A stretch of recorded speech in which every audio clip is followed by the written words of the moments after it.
Jo tik līdz atkal jums mainīsies domas, Jā. vai arī nāks jauni īpašnieki, Jā. vai kaut kas. Mēs taču vairs nesēžam uz vietas.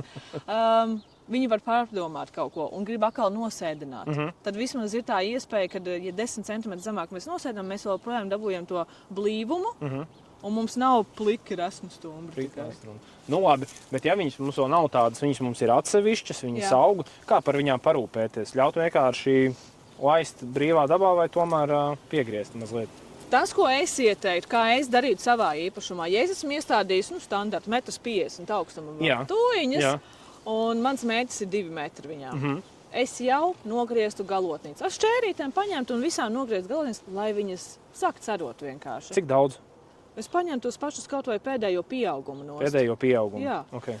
Un tādus, jo viņiem, kad viņi aug, viņai tāda iztīdzējuši gara tāda plika. Un pēdējais pieaugums ir redzams šeit, ir tas zaļums, vai ne? Jā. Tas, kas ir jaunais. Šis ir jaunais pieaugums un šis ir vecais. Līdz ar to es to pēdējo mierīgi varu nogriezt nost, lai viņi sāk veidot jaunas sāndarus un sāk jau blīvēt un veidot jaunas galotnes, teiksim tā. Tā kā eglē, kad nogriež galotnes, reizi 6 jaunas. Jā, un cik bieži to darīt? Vienreiz gadā. Vienreiz gadā, ja?